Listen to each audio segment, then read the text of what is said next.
बिस्मिल्लाहिर्रहमानिर्रहीम, अस्सलाम वालेकुम। Welcome to quick review. और क्विक रिव्यू के अंदर आज एक छोटा सा टॉपिक है जिसको हम देखने लगे हैं, और वो क्या है जी, the three branches of the federal government, यानी कि जो वफाकी हुकूमत होती है।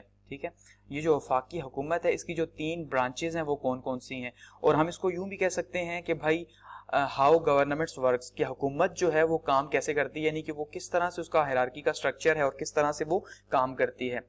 तो चलिए देखते हैं।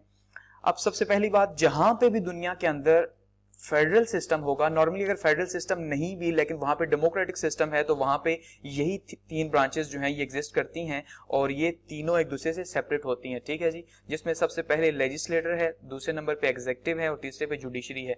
अब ये जो नंबरिंग है, जो मैं कह रहा हूं कि भाई फर्स्ट पे ये, सेकंड पे ये और थर्ड पे ये, आपने इसमें कंफ्यूज नहीं होना, क्योंकि ये इस तरह की हायरार्की नहीं कि भाई ये लेजिस्लेटिव के नीचे आ रही है, इस तरह से हरगिज नहीं है, बल्कि ये तीनों पिलर्स हैं, ये तीनों ही पिलर्स हैं और तीनों ही एक साथ एक बराबरी के अंदर हैं। तो इसमें फर्स्ट सेकंड थर्ड जो है ये उस तरह का नहीं है कि भाई फर्स्ट में इसके इख्तियारात हैं, सेकंड में इसके और थर्ड में इसके हैं। ये तीनों ही जो है इक्वल हैं, तीनों ही बराबर हैं।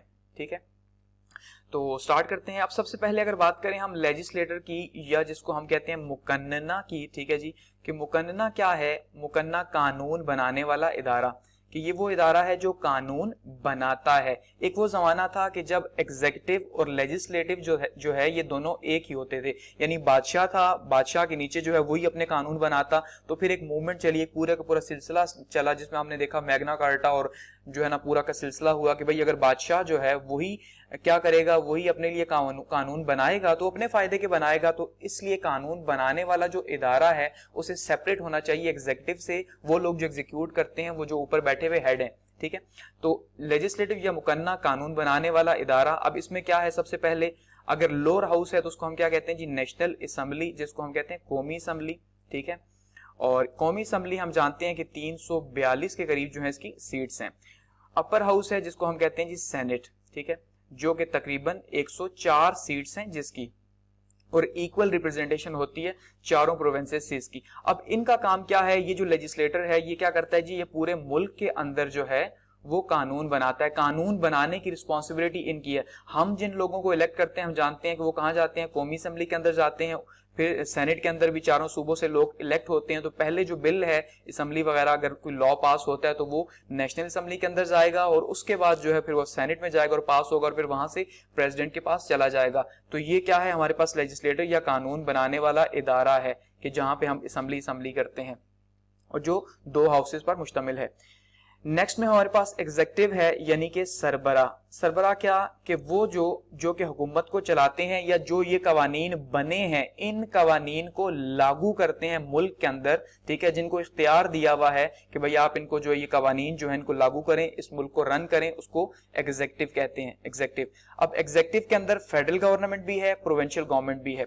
अब दोनों क्यों है? क्योंकि हमारे पास हम जानते हैं कि जो फेडरल सिस्टम है नॉर्मली उसके अंदर जो सूबे होते हैं वो सूबे आजाद होते हैं। ठीक है, सूबाई हुकूमत जो है वो मुकम्मल तौर पे आजाद होती है, और इसलिए जब वो आजाद होती है तो वो अपना कानून भी बना सकती है। ठीक है, उनकी भी अपनी असेंबलीज मौजूद हैं, इसी तरह से उनकी अपनी एग्जीक्यूटिव भी है, वज़ीर आला और गवर्नर। ठीक है, तो वो अलग अलग है। इस वजह से यहाँ पे फेडरल गवर्नमेंट जो है, फेडरल गवर्नमेंट के अंदर हमारे पास एग्जीक्यूटिव के अंदर सबसे पहले प्रेसिडेंट साहब हैं, कि प्रेसिडेंट क्या है जी, हेड ऑफ द गवर्नमेंट है, यानी सदर जो है वो क्या है, हुकूमत के हेड हैं। गो के वो कुछ भी ना कर सकें, जैसा हम देखते हैं पाकिस्तान के अंदर लोगों को शायद नाम भी पता नहीं होता कि सदर साहब कौन है, लेकिन फेडरल गवर्नमेंट में ऐसा ही होता है कि प्रेसिडेंट जो है वो एक बड़ा नाम है, लेकिन फिर भी वो हेड ऑफ द गवर्नमेंट है। दूसरे नंबर पे हमारे पास प्राइम मिनिस्टर साहब आते हैं, यानी वज़ीर आज़म, जिसके लिए हम जानते हैं कि इंतखाबात में बड़ा जो है ना वो हंगामा बरपा होता है, और सारे के सारे जो है इसी सीट के लिए खड़े होते हैं। तो ये प्राइम मिनिस्टर ही है एक्चुअली जिसके पास सारी की सारी पावर्स हैं। ठीक है, और ये खास करके 1973 का जो हमारा कॉन्स्टिट्यूशन है, 1973 के आइन के तहत जो है वो सारे के सारे इख्तियारात वज़ीर आज़म के पास हैं। और उसके बाद फेडरल कैबिनेट है, यानी कि प्राइम मिनिस्टर के अंडर जो कैबिनेट होती है, वफाकी काबीना जिसे हम कहते हैं। ठीक है, जो वफाकी काबीना जो है वो काबीना उसके बाद इख्तियारात रखती है, जैसे कि हम देखते हैं कि हफ्ते के अंदर 1 या 2 बार वफाकी जो काबीना है इसके इजलास होते हैं। तो इस तरह से ये तीन जो हैं ये क्या है जी, ये फेडरल गवर्नमेंट के अंदर एग्जीक्यूटिव का काम करते हैं, यानी प्रेसिडेंट है, प्राइम मिनिस्टर और फेडरल कैबिनेट है। उसके बाद अगर हम बात करें सूबाई लेवल के ऊपर के सूबों के अंदर एग्जीक्यूटिव क्या है, तो सबसे ऊपर गवर्नर है, ऐसा ही है। गवर्नर साहब चाहे बेशक कुछ भी ना करें, लेकिन governor head of the provincial government है। उसके बाद चीफ मिनिस्टर हैं यानी कि वज़ीर आला साहब हैं, और वज़ीर आला ही के पास सारे इख्तियारात होते हैं, जैसे कि वज़ीर आज़म के पास होते हैं, बिल्कुल वैसे ही वज़ीर आला के पास। उसके बाद प्रोविंशियल कैबिनेट होती है, यानी कि वज़ीर आला की जो काबीना है उस काबीना के पास सारे के सारे इख्तियारात होते हैं, और ये क्या है, फेडरल गवर्नमेंट की एग्जीक्यूटिव है। नंबर 3 पे हमारे पास है जुडिशरी, ठीक है, यानी कि अदलिया।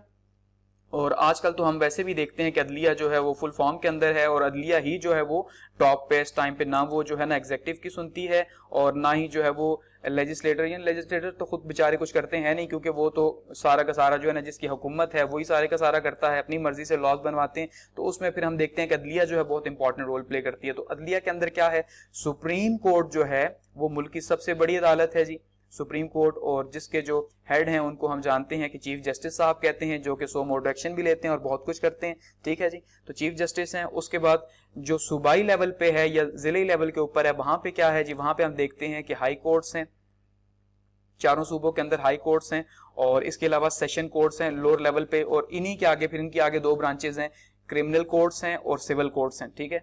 तो ये जो है हमारे पास जुडिशरी जो है उसकी हायरार्की हमें यहाँ पे यूं समझ आती है, या अदलिया की किस तरह स्ट्रक्चर है। तो ये जो पूरे का पूरा आपको एक नजर आ रहा है, ये क्या है जी, ये फेडरल गवर्नमेंट जो है ये उसका एक स्ट्रक्चर है कि जहां जहां पे फेडरल गवर्नमेंट होगी तो वो इसी तरह से उसका एक स्ट्रक्चर होगा। और इवन मैंने कहा जहां जहां डेमोक्रेसी है वहां पे यही स्ट्रक्चर जो है चलता है। क्या है कि 3 ब्रांचेस होती हैं, तीनों की तीनों सेपरेट होती हैं एक दूसरे से, और असल पर्पस भी सेपरेट होने का यही है कि कोई एक दूसरे के अंदर इंटरफेयर ना करे, बल्कि आजादी से हर कोई काम कर सके, लेजिस्लेटर, एग्जीक्यूटिव एंड जुडिशरी।